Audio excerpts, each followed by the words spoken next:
Paul Ariès, merci d'avoir répondu favorablement à notre proposition avec Marion de t'auditionner dans le cadre des auditions de la plateforme Paris en commun. Alors, Paul Ariès, tu viens d'écrire gratuité versus capitalisme. Et alors ça tombe bien, nous, à Paris en commun, la question de la gratuité, c'est pour nous quelque chose de, voilà, une prise de position politique centrale et qui peut se décliner dans plein de dimensions de la politique de la ville et du droit à la ville. Alors sache qu'on a en ce moment une polémique avec Hidalgo et son équipe qui souhaite également inscrire sa campagne sous le slogan de Paris en commun dès demain. Bon, c'est dommage parce que ils sont quand même en manette depuis 2001, donc ils avaient le temps de le faire, mais ils ne l'ont pas fait.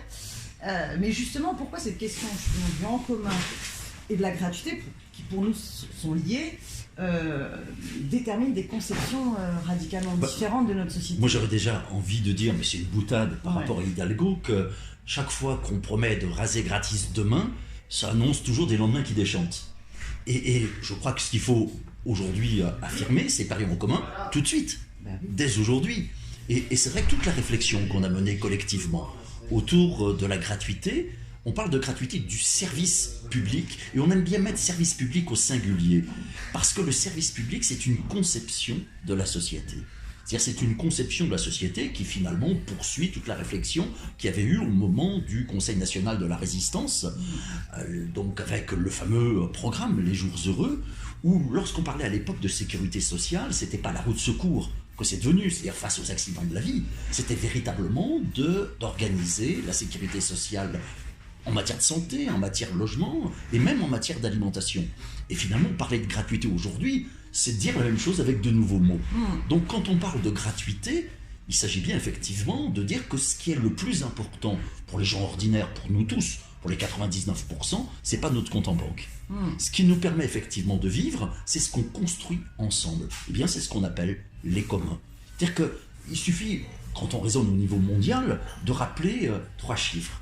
Si vous avez un patrimoine, c'est-à-dire l'ensemble de vos biens accumulés, à la fois votre logement, votre voiture, votre argent sur votre compte, de 5 000 €, vous appartenez déjà aux 50% les plus riches de la planète. Si vous avez un patrimoine de 30 et quelques mille euros, vous appartenez aux 10% les plus riches de la planète. Donc on voit ce modèle fondé sur la richesse privée personnelle, c'est pas généralisable à 8 milliards d'humains. Ce qui fait que, pour nous, l'essentiel, c'est vraiment ce qu'on construit. Ce sont ces communs. Et je dirais, j'ai utilisé le mot essentiel, et qui était le mot essentiel du Forum national de la gratuité, c'est celui de construction. Quand on parle de gratuité, c'est toujours une gratuité construite. Alors bien sûr, déjà, économiquement. Chaque service public a mais bien sûr, la gratuité, c'est pas le produit ou le service débarrassé du coût, mais du prix. Et ça, je crois que c'est important de le rappeler. Et puis la deuxième chose, c'est que quand on parle aujourd'hui d'école publique gratuite, je dirais qu'elle est nécessairement financée par l'impôt, ce qui pose bien sûr... Tout le monde sait qu'elle a un coût. Bien sûr, ce qui pose la question, et on voit très bien aujourd'hui l'intérêt de poser cette question avec le mouvement des Gilets jaunes, de quel type de fiscalité, c'est-à-dire qui paye, il peut faire quoi. Et je dirais que penser la construction économique de la gratuité, eh bien finalement, ça permet de revisiter toute la question de la fiscalité, la question des biens communs dans la société. Et puis cette gratuité, elle doit être aussi construite sur le plan culturel. Et on a ébauché trois règles, 3 principes. Le premier principe, c'est qu'il ne s'agit pas d'enfermer la gratuité dans le domaine du vital, de la survie. Ça, c'est un débat que j'avais eu assez longtemps avec Daniel Mitterrand, qui considérait qu'il fallait vraiment s'arc-bouter sur la gratuité des premiers mètres litres d'eau, et on parlait de gratuité de l'eau vitale.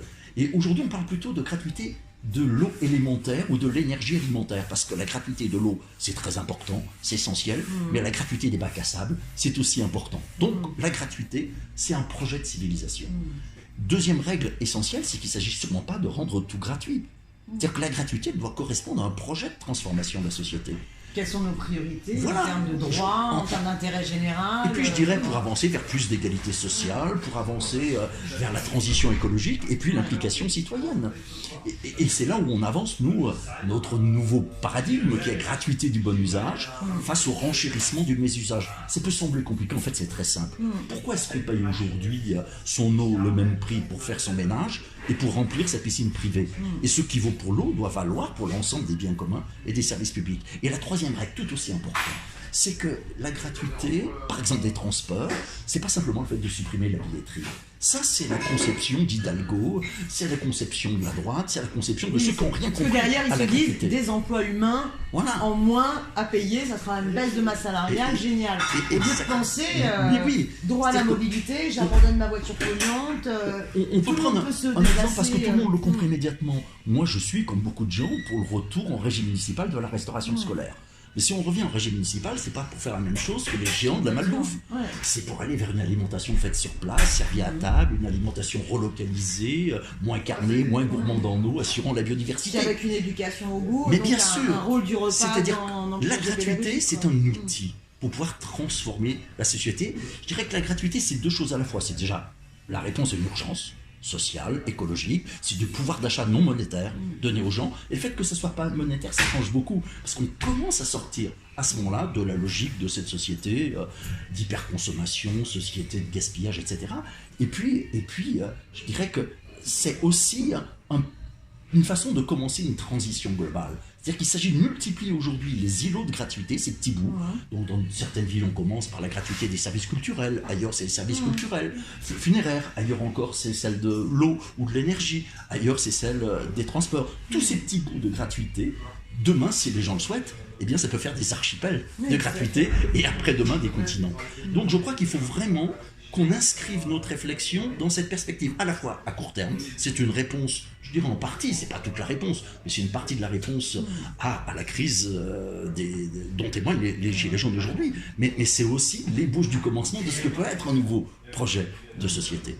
Une société qui est fondée non plus sur la loi du fric, mais qui est fondée effectivement sur ce qu'on construit en commun. Et donc du coup, avec derrière la gratuité, le fait qu'on émancipe des intérêts privés, de la logique lucrative, soit des ressources naturelles, soit une activité, il y a cet enjeu écologique. Donc on préserve l'eau, pas simplement la rendre, parce qu'on va rendre gratuit ce qui est essentiel, et en surenchérissant, et on va rendre gratuit, nous on voit cette question de gratuité, on la voit sur les transports, le fait de rendre gratuit les transports en commun, pour nous c'est aussi un levier pour dissuader des usages polluants. Mais j'ai un troisième exemple sur Paris, par exemple, on a une problématique sur la petite ceinture, tout autour de Paris. Qu'est-ce qu'on va en faire? Pour nous, c'est vraiment un espace de biodiversité à respecter, où on peut faire des balades, où on n'est pas sollicité avec les enfants à devoir consommer, à devoir payer des choses. Donc c'est une balade de gratuité importante.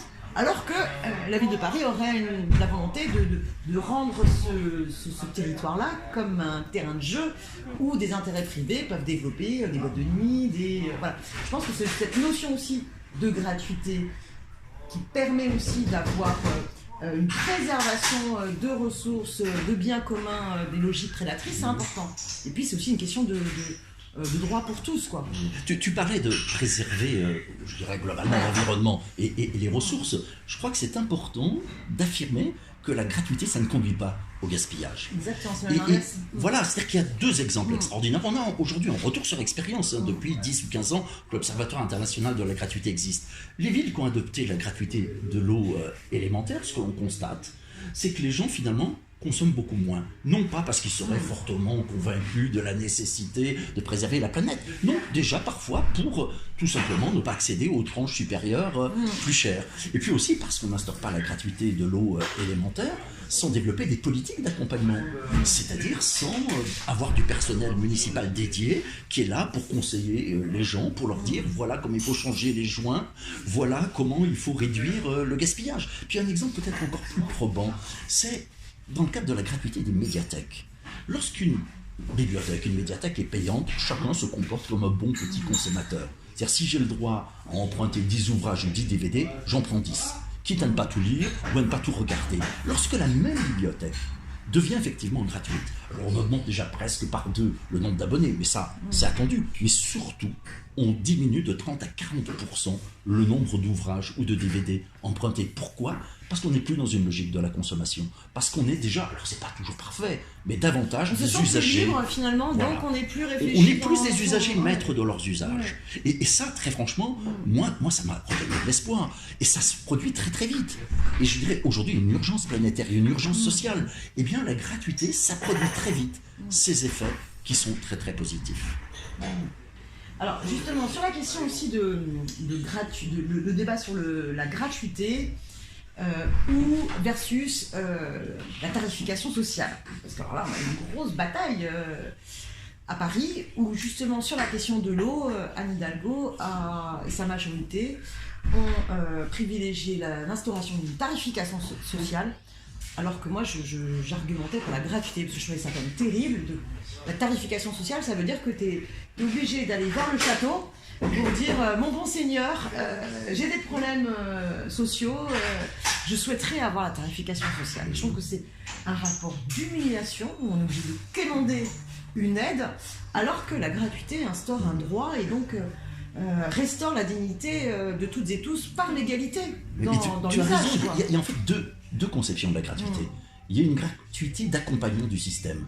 La gratuité pour ceux qui sont tombés, la gratuité pour les naufragés. La charité, quoi. La charité, mais sauf que cette gratuité-là, elle va déjà jamais sans condescendance. Est-ce que vous êtes un pauvre méritant? Et elle va jamais sans flicage. Est-ce que vous êtes un vrai demandeur d'emploi ou un salaud de feignant? Et puis il y a une deuxième gratuité, une gratuité d'émancipation, celle de l'école publique, où on ne demande pas aux gamins si c'est des gosses de riches ou gosses de pauvres, c'est en tant qu'enfant qu'il est admis. Et pourquoi ce qui reste encore largement vrai pour l'éducation ne devrait pas l'être pour la santé, ne devrait pas l'être pour le logement, et après-demain pour l'alimentation? Et puis j'ajouterais que l'histoire nous a montré que ces tarifs sociaux, je dirais c'est mieux que rien bien sûr, mais en même temps ça ne permet pas de transformer l'offre de services et l'offre de produits. C'est-à-dire que je peux très bien avoir des tarifs sociaux concernant l'eau, mais on aura toujours 30 à 40% de gaspillage dans les canalisations. Je peux très bien avoir des tarifs sociaux en matière de transport en commun, mais ne pas garantir toujours le droit à la mobilité. Pourquoi? Parce que sortir même une somme qui peut paraître modique à des gens qui ont des revenus, eh bien ce n'est pas possible. Ce n'est pas possible pour les gens qui vivent avec pas grand-chose. Et puis, dans ce cas-là, on le sait très bien, c'est notamment les mères de famille qui prennent le bus sur un arrêt, 2 arrêts, pour accompagner les enfants à l'école. Et qui ne vont pas dépenser effectivement, même à tarif social, je dirais, l'achat d'un billet. Et à ce moment-là, qui se font réprimer, je dirais, sur le plan financier. Mais tu avais raison de parler de cette stigmatisation sociale. Je crois que c'est tout aussi important. Et lors du Forum national de la gratuité à Lyon, lorsqu'on a abordé la question des transports en commun, les gens disaient autant qu'il fallait le faire pour des raisons économiques que pour des raisons de dignité. C'est-à-dire que c'est plus possible d'avoir ces véritables descentes aujourd'hui de contrôleurs qui finalement sont là pour presque imaginer, imaginer que tout le monde est un délinquant en puissance. Les contrôleurs, je dirais, il ne s'agit pas bien sûr de les licencier. Il s'agit, alors des villes avaient appelé ça des agents d'ambiance. C'est pas parce qu'on a instauré la gratuité qu'il n'y aura plus de harcèlement sexuel dans les transports. Sur Paris, donc on aura toujours besoin de qu'essaye de faire la RATP sur Paris. Elle expérimente pour l'instant sur une ligne de métro, mais elle a vocation à développer ça, c'est des lignes de métro sans agents. Donc de toute façon, ils sont dans une logique de rentabilité jusqu'au bout, totalement contraire à la qualité de vie dans les transports. Quoi. Voilà, c'est pour ça que quand on parle de n'importe quelle forme de gratuité, immédiatement il faut se poser la question, qu'est-ce qu'on va rendre gratuit et pour qui? Pour quelle conception de la société? Et à ce moment-là, il faut tout détricoter et tout vient. Et c'est à ce moment-là qu'on se rend compte, quel que soit le domaine, eh bien que les gens qui commencent à y goûter en veulent et on redemande. Parce qu'ils se rendent compte que tout le monde est gagnant. Et je dirais même les catégories sociales supérieures sont gagnantes. D'ailleurs en matière de transport en commun, lorsqu'on instaure la gratuité dans les villes, alors bien sûr, je dirais la population, les quartiers populaires en profitent. Mais je dirais la catégorie sociale qui vient à ce moment-là le plus, ce sont les milieux sociaux supérieurs. Et comme ils ont la réputation d'être plus exigeants, et bien finalement, je dirais que ce niveau d'exigence profite aussi à tout le monde. Et je dirais que la gratuité, c'est bon bien sûr pour les milieux populaires, c'est bon pour les couches moyennes, mais je dirais que c'est bon pour les 99%. Alors ça, en revanche, je comprends que le 1% n'ait pas envie que ces impôts, parce qu'il faut bien que ça soit financé, servent au plus grand nombre. Mais sauf que le plus grand nombre, dans un système démocratique, eh ben, il est majoritaire et il doit imposer ses choix. Oui, et puis surtout qu'en ce moment, le 1%, il faut justement inverser la politique qui est menée, parce que le nombre de cadeaux qu'on leur fait, quand on nous dit la gratuité coûte cher, non, aujourd'hui, c'est les riches qui nous coûtent cher, parce que les 3 milliards d'euros d'ISF, la flat tax, ou le CICE, enfin, on sait qu'on a toute une fiscalité en ce moment qui... Mais le patronat, il aime bien la gratuité à son service. Je dirais qu'il s'agisse effectivement de tous les cadeaux fiscaux, ou qu'il s'agisse, concernant le travail des femmes, du fait que globalement, 2 mois et demi ne sont pas rémunérés, sont du travail gratuit. Exactement. Donc il s'agit de savoir au service de qui, au service de quoi, on va construire, on va penser cette gratuité. Alors, dans ce livre, Paul Ariès, Gratuité versus capitalisme, tu abordes avec ceux qui contribuent avec toi la gratuité aussi dans des secteurs passionnants, pas forcément joyeux, on les aborde pas régulièrement, mais dans lesquels c'est des secteurs où il y a une inégalité terrible. Je parle de la mort. Voilà, la question de la gratuité des services funéraires.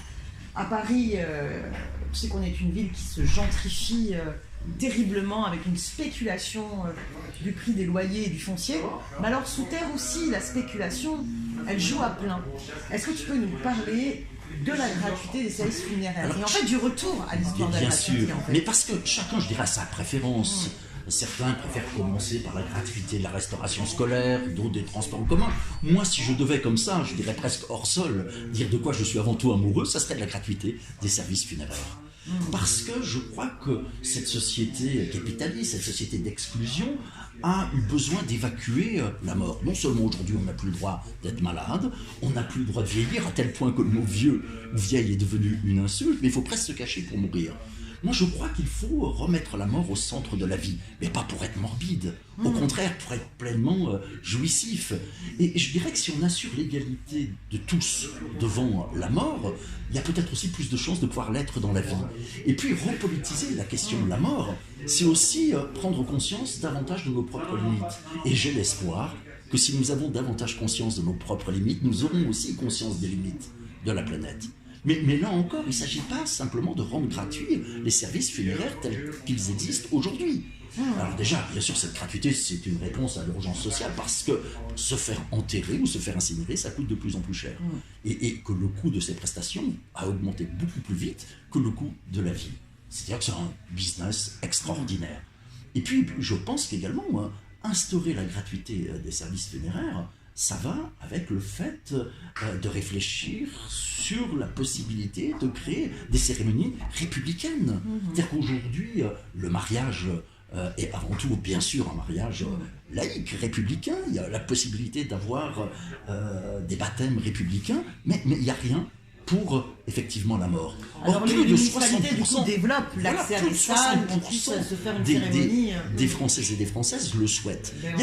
Il y avait eu effectivement des propositions de loi dans ce domaine-là, mais à la fois, je dirais, les partis les plus réactionnaires des églises, mais également la droite, avaient dit « Ah non, on ne peut pas aller dans ce sens-là, parce que ça va coûter trop cher, il va falloir former du personnel, il faudra chauffer les salles en hiver », donc des arguments absolument de mauvaise foi. Mais les villes qui sont avancées en faveur effectivement de la gratuité des services funéraires, mettent en place aussi des politiques d'accompagnement psychologique, social. C'est-à-dire que là encore, il s'agit véritablement d'être à l'écoute de la population et de dire dans ce domaine, son domaine, je dirais inévitable, qui est celui de notre caractère mortel, nous devons avoir une offre politique. Et du coup d'être aussi collectivement interdépendants dans la solidarité vis-à-vis de chacun dans cette étape de la vie. Bien sûr, et on peut même imaginer, sur le modèle de ce qui se fait dans les pays du nord de l'Europe, d'autres façons aujourd'hui de traiter les corps. Je dirais, lorsqu'on a laïcisé les cimetières, c'est pas si vieux, hein, c'est le début du XXe siècle. Lorsqu'on a laïcisé les cimetières, eh bien on a permis l'incinération, alors qu'avant c'était interdit. Si on instaure la gratuité, eh bien il faudrait peut-être permettre ce qui se développe en Belgique, c'est-à-dire le fait, on appelle ça l'humusation des corps, c'est-à-dire qu'on va mettre les corps sur un broyat de copeaux et le corps est décomposé en un an. On peut utiliser aussi ce qui se pratique dans les pays du nord de l'Europe, c'est-à-dire qu'on va congeler le corps avec de l'azote liquide, ce qui permet ensuite, en mettant sur une table vibrante, de le réduire en petites poussières. Alors on nous dit pour l'instant c'est pas possible en France parce que ça pose effectivement des questions juridiques sur la propriété de ces petites poussières, mais je dirais que ça montre que l'imagination est au pouvoir et qu'il s'agit véritablement d'entendre les gens, d'entendre ce que les gens demande. Mais je dirais que le mouvement, là aussi, des Gilets jaunes montre que, contrairement à ce qu'on croit souvent, les gens ordinaires, nous tous, eh bien, on a plein d'idées. Sauf que le système ne les écoute pas. Moi, j'aimais beaucoup la formule de Rimbaud, le poète du 19e siècle, qui disait qu'il fallait redevenir des voyants, c'est-à-dire rendre visible l'invisible. Eh bien, le mouvement des Gilets jaunes, mais aussi toute la réflexion sur la gratuité, ça va dans ce sens-là.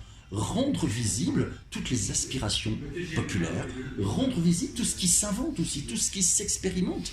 Alors en France, mais aussi à l'échelle internationale, pour développer, je dirais, tous les biens communs, pour développer une autre conception, je veux dire, de la vie. Et c'est vrai que cette question justement de comment émanciper les services funéraires des intérêts privés, c'est une bataille aussi au Conseil de Paris, puisqu'ils sont en train de faire le chemin plutôt inverse. On a une société d'économie mixte qui gère le crématorium du Père-Lachaise. Ils vont créer un nouveau crématorium. Au lieu de se dire, bon, allez, on refonde tout ça dans une régie directe, pour que ce soit directement de fonctionnaires de la ville qui puissent s'occuper d'ensemble des tâches, ils ont décidé d'ouvrir un nouveau marché, appel d'offres. Alors, ils escomptent, je pense, que ce soit leur société d'économie mixte, ils sont très majoritaire qui puisse prendre le relais, mais à partir du moment où c'est un marché où il y a une mise en concurrence, on peut très bien avoir une entreprise privée qui vienne. Donc moi je dis en blaguant, Suez Environnement qui va prendre le marché de l'usine d'incinération des déchets, s'ils s'y connaissent en usine d'incinération, ils vont peut-être prétendre qu'ils s'y connaissent en crémation. Donc c'est très sordide, mais enfin on voit bien qu'on n'a pas du tout envie sur ces sujets-là, que n'importe quelle entreprise avec une logique de machine à cash, de faire du fric, se préoccupe de ces activités-là. Et donc là, on a, avec la question de la gratuité, aussi une entrée qui permet intellectuellement de se rendre compte, mais oui, la marchandisation de toutes les activités humaines, d'un point de vue mais vraiment philosophique, nous pose bien un problème. Mais bien sûr, c'est mettre un coup d'arrêt. Mais je dirais, derrière cette question de la gratuité des services funéraires, c'est aussi le besoin d'une réflexion sur, je dirais, le bien vieillir et le bien mourir. Et la nécessité de ne pas laisser ça simplement au domaine, je dirais, psychologique, même de le traiter politiquement. Et d'écouter les gens, d'avoir des propositions fortes dans ce domaine. Et moi, je suis convaincu que ce n'est qu'effectivement, si nous reprenons au sérieux ces enjeux, eh bien qu'on peut être dans une perspective d'émancipation globale. Parce qu'il ne faut pas se le cacher, je dirais cette société d'hyperconsommation, cette société qui détruit la planète, en même temps elle nous fait jouir. Parce qu'il y a de la jouissance à consommer toujours plus. Mais c'est une mauvaise jouissance, une jouissance d'avoir. C'est celle de toujours plus de richesse économique, ou toujours plus de pouvoir sur les autres, sur la nature, sur les animaux. Mais on ne pourra pas en finir avec cette jouissance d'avoir tant qu'on n'aura pas la capacité de lui opposer une autre forme de jouissance. Et la seule autre forme de jouissance qu'on puisse opposer, c'est la jouissance d'être. C'est se souvenir que l'être humain est d'abord un être social. Donc il faut vraiment moins de bien, voilà. Et il faut mettre la fabrique de l'humain au cœur de nos rêves, au cœur de nos pensées et au cœur de nos actions. Et la gratuité, c'est pas toute la réponse, mais c'est un moment important de cette réponse à cette société qui nous conduit dans le mur écologiquement, ça tout le monde le sait, mais je dirais qu'il nous conduit dans le mur aussi socialement, avec aujourd'hui une explosion obscène des inégalités sociales, et qui nous conduit dans le mur aussi anthropologiquement, c'est-à-dire quel est le sens même de nos existences. Et ce qu'on essaye de faire autour des questions de la gratuité, eh bien, c'est de brasser toutes ces idées et d'apporter des petits bouts de solutions. Et justement, là, tu travailles actuellement sur le cas du Luxembourg et de la gratuité. Est-ce que tu peux revenir sur ce qui se passe là-bas, qui a l'air d'être... il y a une dynamique qui s'est ouverte. Alors, je crois que c'est important de regarder des expériences internationales. Déjà parce que très longtemps, on nous a dit que la gratuité, c'était une lubie de gosses de riches. C'était effectivement réservé aux nations opulentes. On voit comment dans les pays, notamment d'Amérique latine, d'Amérique centrale, mais aussi en Afrique, il y a une sensibilité extraordinaire des milieux populaires à la moindre augmentation du prix des transports en commun. Parce que pour eux, effectivement, ça représente tout de suite une charge qui est insoutenable. Donc des expériences, des formes de gratuité, aujourd'hui, il y en a davantage dans les pays dits pauvres que dans les pays opulents. Et puis aussi, pendant très longtemps, on nous a dit, mais la gratuité des transports, c'est peut-être bon pour les petites villes ou les villes moyennes, mais ça serait pas grand, ce serait pas possible pour les grandes villes. Or, ce que l'on constate, c'est non seulement on a un certain nombre de capitales, par exemple, qui ont instauré la gratuité, on a des villes en Chine avec plus de 10 millions d'habitants qui pratiquent la gratuité, alors pas de façon constante dans la journée, simplement au moment auraient de plus grande influence de travail, pour justement arriver à en finir avec je dirais, les bouchons, etc., pour permettre ce transfert sur les transports en commun. Et puis on a le gouvernement du Luxembourg. Alors ça, c'était la surprise, et je dirais que ça a même pris la gauche, les milieux écolos un peu à contre-pied, puisque c'est dans le cadre d'une alliance électorale entre la droite et une partie des écolos que les écolos ont obtenu, je dirais, c'était dans le cadeau pour le mariage, la gratuité des transports en commun dans tout le Luxembourg pour 2020. Et je dirais que c'est le premier pays à vouloir instaurer totalement la gratuité. Et je crois que là aussi, notre rôle, c'est de dire d'accord, mais maintenant réfléchissons sur la meilleure façon de le réaliser. Moi, de la même façon, lorsque le président de la région Rhône-Alpes, Wauquiez, qui n'est pas très sympathique, dit pour des raisons électorales, parce qu'il sent bien que l'idée de la gratuité est en train de monter, qu'il va instaurer la gratuité des ouvrages scolaires au lycée. Eh bien, moi j'ai envie de dire top là. Mais top là, attention, il va falloir effectivement réfléchir sur le plan social. Il ne s'agit pas d'acheter ces bouquins à Amazon. Il s'agit de les acheter auprès des libraires locaux. Il s'agit aussi d'avoir une réflexion en même temps du point de vue écologique. C'est-à-dire qu'il faut réduire les ouvrages à usage unique, par exemple. Donc, je dirais que si la droite, parfois, effectivement, a tendance à gadgetiser la gratuité aujourd'hui, c'est bien parce qu'elle sent que c'est une aspiration qui monte dans la société. Et nous, notre responsabilité, eh bien, c'est tout simplement de répondre à cette attente. De répondre à cette attente et de la traduire politiquement et dans tous les domaines. Alors justement, je voudrais réagir sur la gratuité, et la gratuité et la question de la gadgetisation sur deux biais là, qui me viennent en tête. D'abord, Anne Hidalgo sur les nouveaux espaces de la gratuité qu'elle instaure. Eh bien, elle se vante de les financer par le recours à la publicité des nouveaux panneaux. Bon, ça c'est juste impossible. Et on a par contre une autre bataille, on va se retrouver avec la droite pour supprimer les journaux gratuits à l'entrée de la mairie, où là par contre les journaux gratuits qui sont en fait des petits journaux où il y a beaucoup plus de publicité que de travail véritablement journalistique, finalement ces gratuits-là nous font croire que ce sont des journaux alors que c'est de la publicité qu'on nous impose. Donc on voit bien là un détournement du débat sur la gratuité où au lieu de les émanciper des intérêts privés, elle est totalement instrumentalisée, tu vois. Mais moi j'aurais tendance à dire, sans être méchant, que le rapport fait pour Hidalgo est pire que le rapport qui avait été fait pour Pécresse. Le rapport pour Pécresse avait au moins l'honnêteté de dire que le problème il n'était pas financier. Ils avançaient comme argument la saturation du réseau. Alors déjà, premier élément de réponse, s'il y a saturation du réseau parce que ça devient gratuit, c'est bien la preuve que ça répond à un besoin. Alors il va falloir, oui, des mesures d'accompagnement, y compris d'investissement lourd, pour pouvoir gérer tout ça. C'est évident. Et le choix qui était fait par l'équipe de Pécresse, c'était dit de façon je veux dire très franche, hein. C'était d'un côté, mais alors ça c'était un peu, je dirais l'arbre qui cachait la forêt, c'était le covoiturage, mais c'était surtout la voiture électrique et la voiture Google, la future voiture automatique.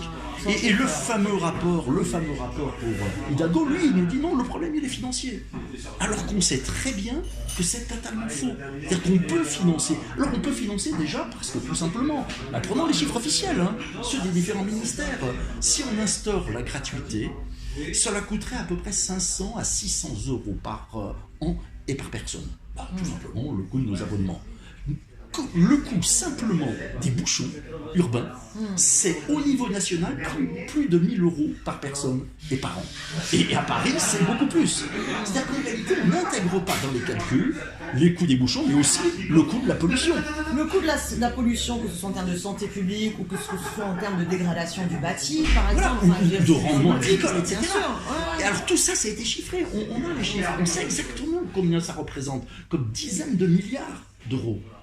je dirais qu'en réalité, rendre aujourd'hui gratuit les transports en commun, sur le plan purement comptable, je dirais que c'est pas un problème. Non, ça plancher une difficulté, et là, il ne faut pas la cacher, c'est d'accompagnement. Oui, on aura beaucoup plus de demandes, donc il va falloir repenser autrement les transports en commun. Donc, peut-être la nécessité de faire ça par tranche, pour éviter cette saturation. Mais là encore, je le répète volontiers, s'il y a saturation, c'est que ça correspond à une demande sociale.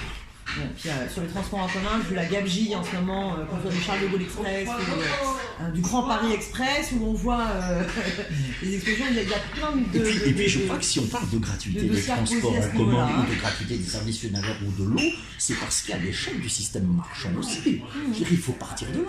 Concernant les transports en commun aujourd'hui, on n'assure pas le droit à la mobilité parce qu'il y a des gens qui ne peuvent pas. Ces transports marchands, c'est aussi une catastrophe sur le plan écologique. Donc je dirais qu'ils ont tout faux, il faut repenser nécessairement, et je dirais que la gratuité est un des éléments essentiels pour pouvoir tout simplement assurer à la fois le droit à la mobilité et avancer vers la transition écologique. Mais justement, à l'échelle des grandes villes, je pense que Paris, c'est le spécialiste de ça. À la fois, là, on est en train de parler de repenser un bien commun, la gratuité des transports, et en même temps, on est dans la capitale de l'uberisation, de l'airbnbisation. Donc, on pense des transports en commun, et en même temps, on a une mobilité qui est de plus en plus individuelle. Comment on fait pour concilier les deux et réussir à dépasser justement cette individualisation? Alors, déjà, je pense que la gratuité ne s'oppose pas à d'autres actions politiques essentielles, comme le combat contre la gentrification. C'est-à-dire qu'il faut tout faire pour que les gens ordinaires, nous tous, nous puissions continuer à vivre tout simplement dans les corps des villes. C'est-à-dire qu'il faut réduire le triangle entre notre lieu d'habitation, notre lieu de travail et nos lieux de loisirs. Il faut relocaliser nos activités. Et je dirais que c'est pas contraire à une politique de la gratuité. Donc cette lutte contre la gentrification. Et puis tout simplement, moi je suis convaincu que défendre le transport collectif, c'est aussi repenser la société. L'ancienne présidente de la communauté d'agglomération d'Aubagne disait que la gratuité, ça avait permis déjà bien sûr aux populations les plus pauvres d'accéder au transport en commun, mais elle disait aussi que ça avait assaini les relations entre les générations. Parce qu'auparavant, au Aubagne, comme dans beaucoup de villes, les personnes âgées ne payaient pas, mais ça c'était normal, c'était prévu. Et les jeunes qui auraient dû payer ne payaient pas toujours. D'où effectivement une micro-conflictualité. Le fait d'avoir instauré la gratuité, eh bien, ça supprimait ces causes d'incivilité, de micro-conflictualité. Et là encore, on n'a pas simplement supprimé la billetterie, on a introduit ce qu'ils ont appelé la politique du bonjour. C'est-à-dire que les chauffeurs de bus qui n'avaient plus à vendre des tickets, on leur a demandé de dire systématiquement bonjour aux usagers qui rentraient dans leur bus. Et les premiers à avoir répondu, eh ben, c'était les gamins, c'était les ados. Et ensuite, les autres tranches d'âge ont suivi. Et puis, alors, pas de façon permanente, mais de temps en temps, on avait des expositions de photographie, on avait des permanences de travailleurs sociaux, d'éducateurs de rue. C'est-à-dire qu'on faisait effectivement des transports en commun un lieu de vie. On rendait les transports à la population. Et cette gratuité, elle n'était pas honteuse, elle était affichée. C'est-à-dire que sur les cartes, on avait peint en gros liberté, égalité, gratuité. Et pour moi, c'est essentiel, à tel point que lorsque malheureusement, aux dernières municipales, la municipalité d'Aubagne a basculé à droite, eh bien la droite n'a pas pu remettre en cause la gratuité, tellement la population y est attachée. Et je dirais que la droite espère qu'avec la métropolisation, je dirais, Marseille digérera tout ça et qu'à terme, il n'y aura plus de gratuité. Mais je pense qu'on parfois, et là chaque ville répond à sa façon, je dirais, faut-il aller vers une gratuité qu'on pourrait dire conditionnelle, c'est-à-dire réservée aux seuls habitants de la ville? Faut-il aller vers une gratuité inconditionnelle, ce qui était le cas par exemple d'Aubagne, que vous habitiez à Aubagne ou ailleurs, personne ne payait parce qu'on n'allait pas commencer à réintroduire un flicage. Et parce que tout simplement nous sommes tous, je dirais, concernés en tant que, je dirais, citoyens français, mais aussi citoyens du monde, hein, et qu'il y a nécessité aujourd'hui de penser effectivement des mesures à la hauteur de la crise sociale, de la crise, je dirais, écologique, et puis aussi politique. Et allez, il ne faut pas le cacher, la gratuité, elle a un excellent bilan sur le plan écologique. Elle a un excellent bilan sur le plan social. Là où ça pêche un peu, c'est en matière d'implication citoyenne. Si on crée la gratuité de l'eau élémentaire, on va créer un collectif d'usagers. Si on crée la gratuité des transports en commun, on va créer des collectifs d'usagers. Eh bien, c'est un peu comme les comités de quartier.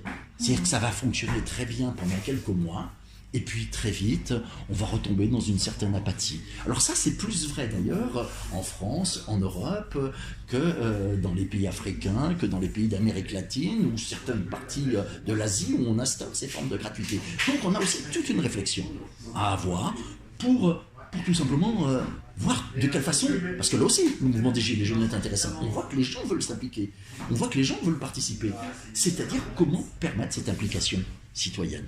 Je dirais que la gratuité, elle doit marcher sur ces 3 jambes. 1, effectivement, plus d'égalité sociale, 2, transition écologique, et 3, plus de démocratie, plus d'implication citoyenne. C'est ce que... On en arrive à la question du droit à la ville, et qui passe forcément par, pas simplement une réappropriation des usages de la ville libérée des intérêts privés par le biais justement de la gratuité, mais une implication citoyenne dans le contrôle, l'évolution, la gestion de ces usages du droit à la ville. Bien sûr, mais en même temps, moi je comprends que les gens ont beaucoup de difficultés à s'investir. Ça fait quand même, allez, j'allais dire quelques millénaires qu'on demande aux gens de ne pas trop s'impliquer. Le droit de vote pour les femmes, c'est pas si vieux. La démocratie dans l'entreprise, il y a quand même encore de sacrés progrès à réaliser. Donc c'est pas facile de participer, c'est pas facile de s'impliquer. Et donc il va falloir y réfléchir. Mais là encore, on part pas de rien. Il y a des expériences de partout et qui montrent que ça peut être possible et qu'on peut susciter le désir, on peut donner envie. C'est le philosophe Gilles Deleuze qui disait « Seul le désir est révolutionnaire ».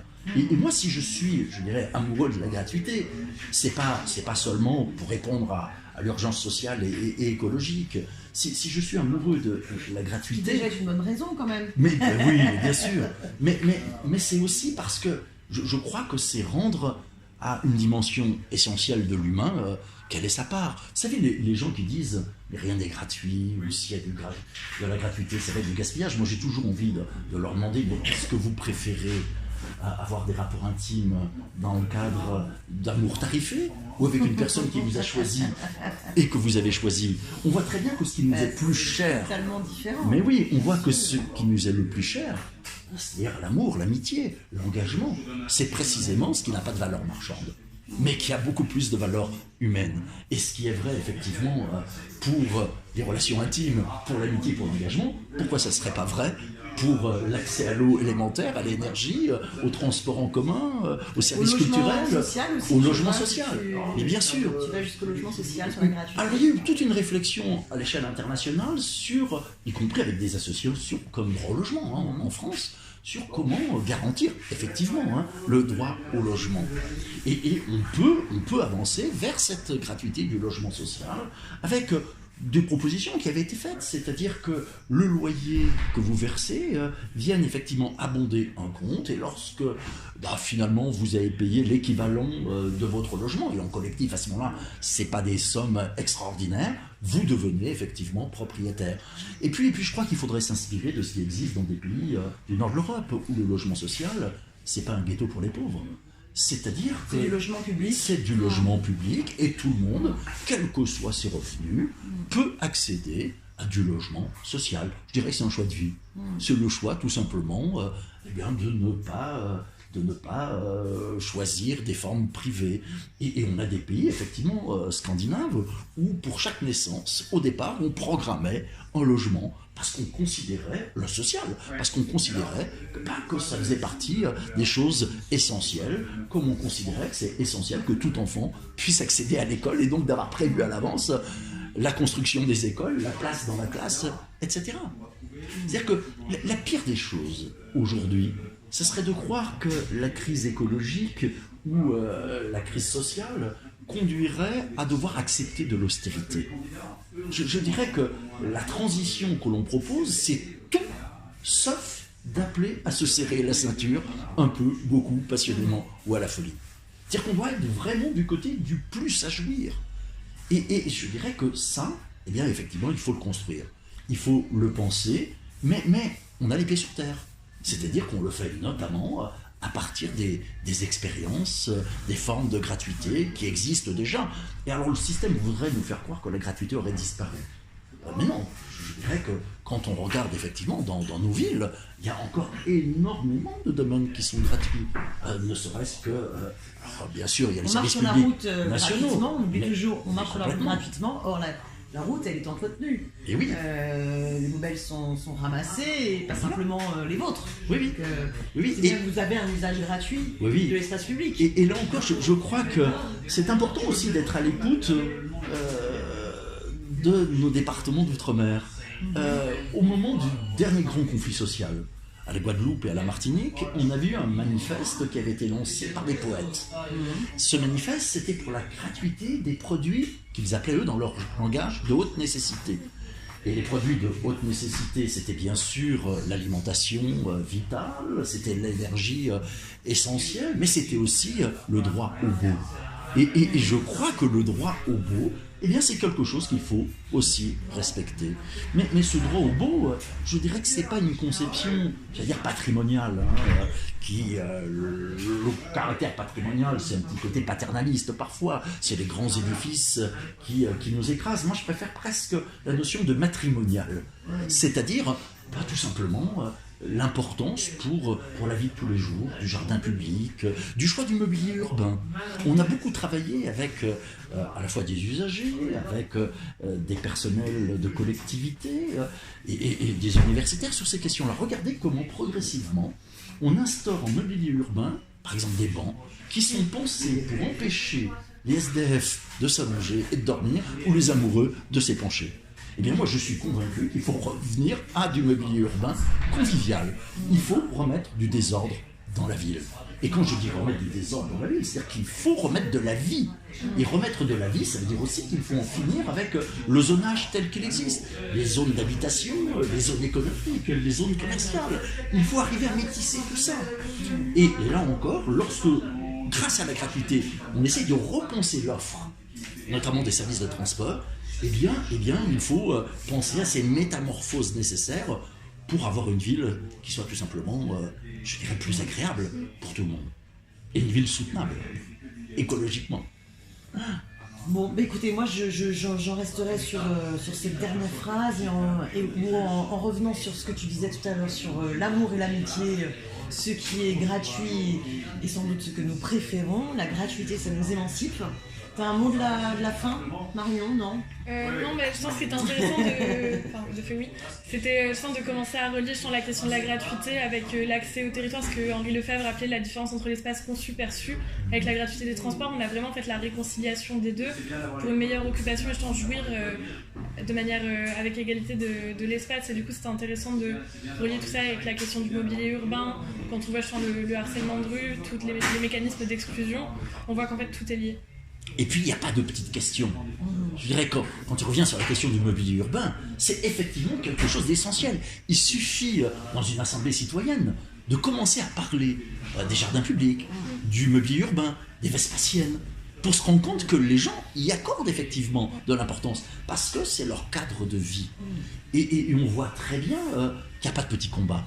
Je dirais tout dépend de la façon dont on les pense, et tout dépend des liaisons qu'on établit entre un grand projet, je veux dire le type de civilisation qu'on veut avoir. On a lancé en octobre un appel qui s'appelle « Vers une civilisation » de la gratuité.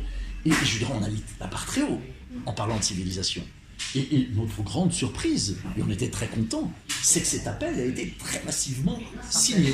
Parce que les gens se rendent compte qu'il y a bien nécessité aujourd'hui de redéfinir un projet, je veux dire en principe espérance. Quelque chose qui donne du sens à nos existences et à partir duquel, eh bien, il faut tricoter nos programmes politiques, ville par ville et autres. Et puis j'ajouterais que quand on regarde l'histoire française, c'est que ce qu'on a pu appeler la gauche est né avec tout simplement les services publics.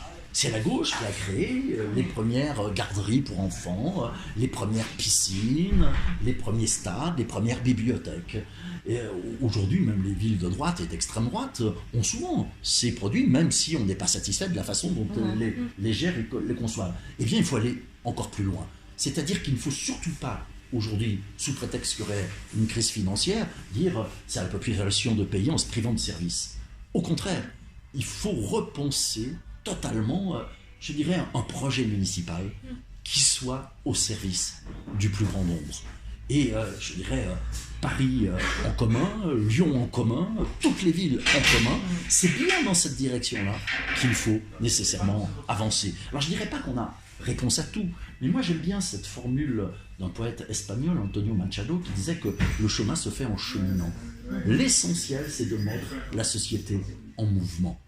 Et très vite, ce qu'on constate à ce moment-là, concernant la gratuité, c'est que chaque petite conquête, chaque îlot de gratuité en appelle très vite un autre. Parce qu'effectivement, les gens se rendent compte qu'ils ont tout à y gagner. Eh bien super, donc du coup sur Paris en commun, à travers la plateforme où justement on peut rejoindre des groupes de travail, on va proposer à tout le monde de continuer à bosser sur chaque champ thématique, comment on continue ce fil de la gratuité, comment on arrive à dérouler la pelote pour justement émanciper tous les usages de la ville, de la logique marchande, inégalitaire, qui gentrifie, qui pollue. Et au contraire, avec le fil de la gratuité, on cherche le fil de l'émancipation. On continue, merci Paul. Merci.